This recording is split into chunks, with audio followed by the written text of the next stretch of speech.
धेरैलाई चण्डेश्वरी मन्दिरमा रहेको नेपालकै सबैभन्दा ठूलो मसान भैरवको भित्ते चित्रमा रङ भर्न सकिएपछि पूर्ण चित्रकार ज्यूको काम सकियो भन्ने लाग्छ।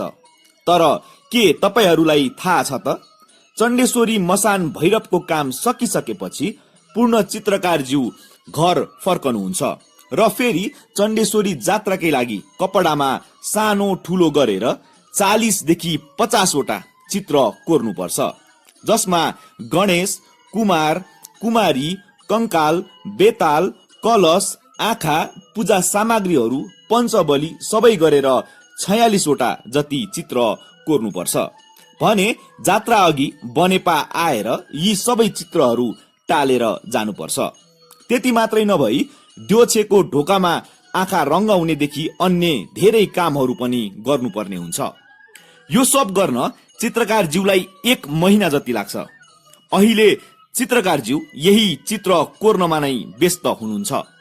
भक्तपुरमा जात्रा चलोस् कि जे चलोस्, तर चित्रकार ज्यू भने यही चित्र र रङ चलिराख्नुहुन्छ। हाल चित्रको रूपरेखा कोरिसक्नु भएको छ भने अब रङ रोगन गर्न मात्रै बाँकी रहेको छ। अब तपाईहरू नै सोच्नुहोस् त, यदि तपाईहरूले यी चित्रहरू किन्नुभयो वा बेच्नुभयो भने कति पर्न जान्छ? त्यो पनि प्राकृतिक यस्तो महँगो रङ भरिएको लाखौंमा पर्न जान्छ। तर साँच्चीकै भन्ने हो भने यी कपडामा कोरेको चित्रहरू चित्रकार ज्यूलाई 1 रुपैयाँ पनि आउँदैन। त्यसैले बनेपालीलाई यी चित्रहरू सस्तो लाग्छ र त फोहोर गर्ने, च्यातिदिने गर्छन्। यदि चित्र सफा नै रहेको खण्डमा चित्रकार ज्यूको काम सहज र केही कम चित्र कोरे पुग्थ्यो। तर त्यस्तो कहाँ हुन्छ र? यी चित्र च्यातिएको देख्दा, फोहोर गरेको थालेको देख्दा एउटा चित्रकारलाई कति पीडा हुन्छ त्यो चित्रकारले बाहेक अरूले बुझ्न सक्छ जस्तो मलाई चाहिँ लाग्दैन। हामी यत्तिकै चित्रकार ज्यूको लागि गुहार मागिरहेको होइन। उहाँको उमेर ढल्किसकेको छ। शरीरले पहिले जस्तो काम गर्न सक्दैन। निस्वार्थ आफ्नै खर्चमा यत्रो संस्कृति बचाइराखेका चित्रकार ज्यूलाई ज्यालामा काम अराए जस्तो, सबैलाई पहिले जवान भएको बेलामा काम गरेको जस्तो छिटो काम चाहिएको छ। र वर्ष भयो संस्कृति बचाउन सबैमा सहयोग अपिल गरेको। यसले मसान भैरव चित्र कोर्न भने केही राहत मिल्यो।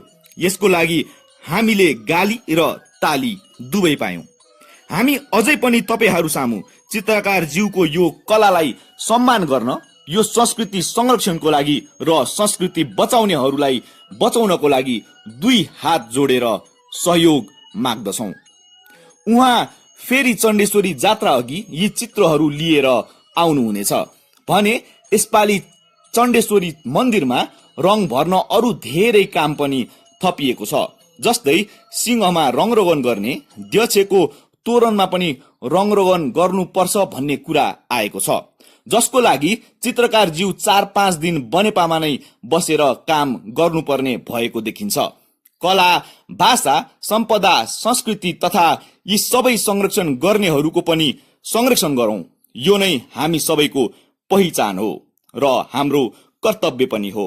धन्यवाद।